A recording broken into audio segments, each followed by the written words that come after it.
The prayer focus in small groups has been enriching for me, and I know it's been for you too.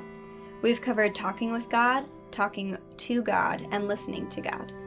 Each have helped us engage in a relationship with God that permeates our daily lives. And today's topic is no different. We're going to explore the last area of prayer that we'll cover this semester, being with God. Imagine your closest relationship. My closest relationship is with my husband, Jordan, but maybe yours is with your best friend, brother, mom, or maybe even a child. Imagine if that relationship consisted only of requests to one another. Jordan, could you put Eden to bed tonight? Cherish, could you make sure the dishes are done by tomorrow? Jordan, could you turn the light off? Cherish, would you pick up milk on your way home? None of these requests are wrong. In fact, they show a dependence and a trust that has been built between us because we feel safe enough to request things from one another openly. However, if our relationship consisted only of that, Jordan and I would share no sense of meaning together, from dreaming together about our lives. We would miss out on the laughter that comes from being goofy together. We would lack relational warmth from never simply sitting close to each other. If our relationship only consists of requests, we would miss out on the deepest and best part of what an intimate relationship provides. This can define many of our relationships with God. For many of us, prayer has been synonymous with asking. When we're struggling, we ask God to intervene and provide for His people. When we're sick, we ask for healing. When we're mourning, we cry out for comfort.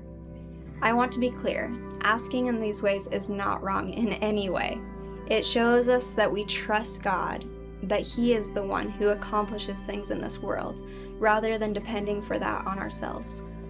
But it also does not encapsulate all of what prayer is for followers of Jesus.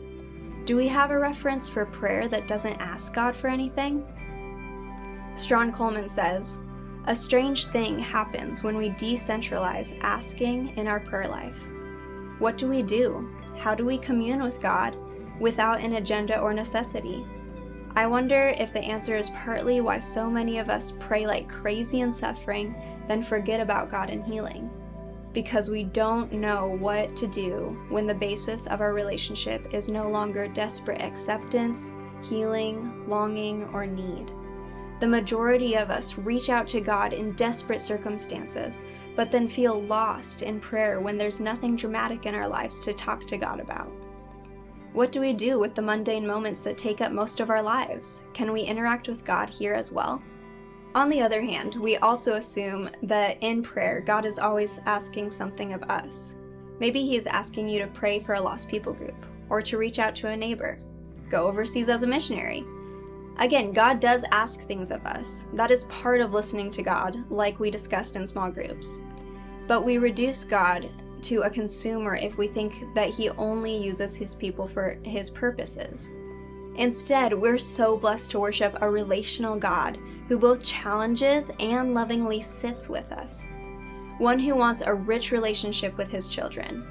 Prayer only becomes complete when we ask, listen, and sit with God.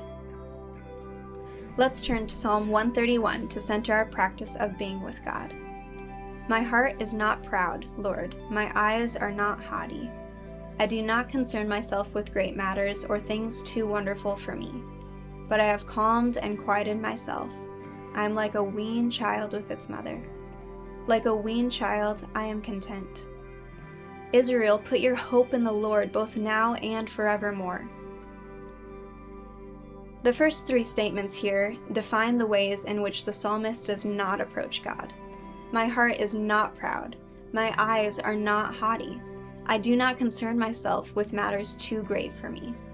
What this is describing is a presence of humility and honesty before God.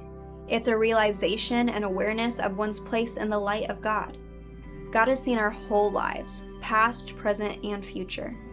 Simply being with Him in prayer bears to God all of who we are, who we have been, and who we will be. Revealing myself to God in this way helps me re-see how God sees me, and reminds me of the grandness of a God who reigns over my entire life. It requires a presence of humility and honesty.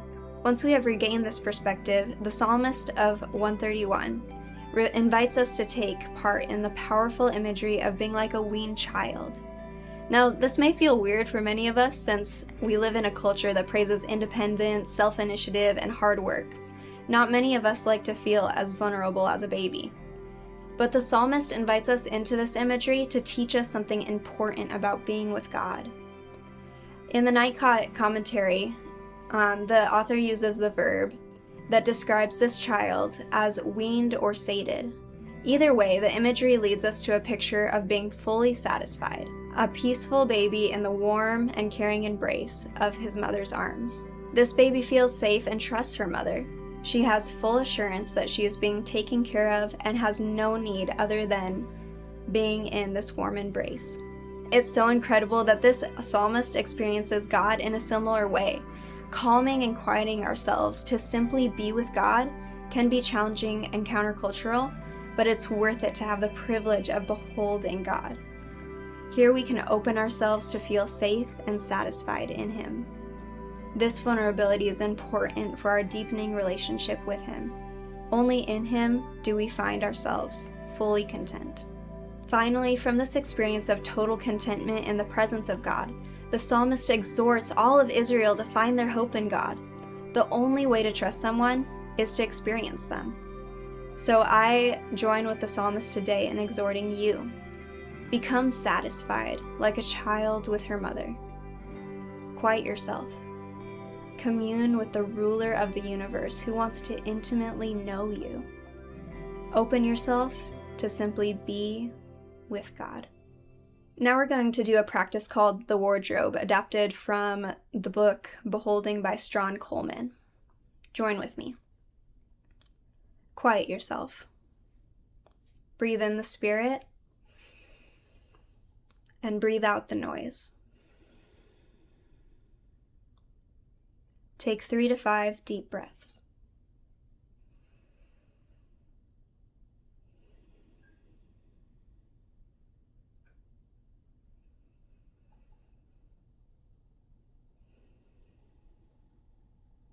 Become aware that God is already here, ready to be with you.